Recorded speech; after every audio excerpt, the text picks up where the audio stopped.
పౌరాణిక చిత్రాలు minimum guarantee అని అందరూ అనుకుంటున్న రోజుల్లో ఆ స్థాయిని నిలబెట్టిన చిత్రం శ్రీరామాంజనేయ యుద్ధం 1958 మే 9న విడుదలయ్యింది. నిర్మాణ సంస్థ కాశీనాథ్ ప్రొడక్షన్స్, దర్శకత్వం ఎన్ఎన్ఏ ఆచార్య. ఈ సినిమా కథ అందరికీ తెలిసిందే. కాశీరాజు యయాతి పరమ రామభక్తుడు.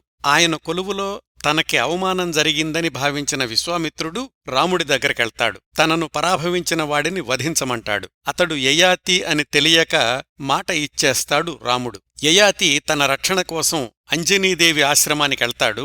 అంజనీదేవి యయాతిని రక్షించమని కొడుకు హనుమంతుడికి చెప్తుంది. యయాతికి రక్షణ కావాల్సింది రాముడు నుంచి అని తెలియక మాట ఇచ్చేస్తాడు హనుమంతుడు.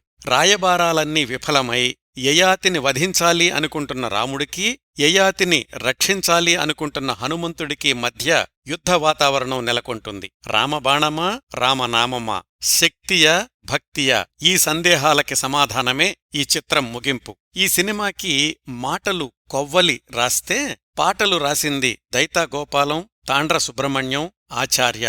సంగీతం జంధ్యాల. ఈ చిత్రంలోని పాటలు పద్యాలు అన్నీ కలిపి 38 సంగీత ఖండికలున్నాయి. ఈ చిత్రంలోని ప్రధాన పాత్రలు రాముడిగా అమర్నాథ్, ఆంజనేయుడిగా రాజనాల, యయాతిగా మిక్కిలినేని నటించారు. ఇంకా సీతగా శ్రీరంజని, వశిష్ఠుడిగా కెవిఎస్ శర్మ, విశ్వామిత్రుడిగా ముక్కామల, అంజనీదేవిగా హేమలత, యయాతి భార్యగా సంధ్య మొదలైనవారు కనిపిస్తారు. తరువాతి రోజుల్లో కథానాయిక అయిన చంద్రకళ ఈ చిత్రంలో యయాతి కూతురుగా బేబీ చంద్రకళ పేరుతో నటించారు. ఈ చిత్రం అర్ధశత దినోత్సవం చేసుకుంది.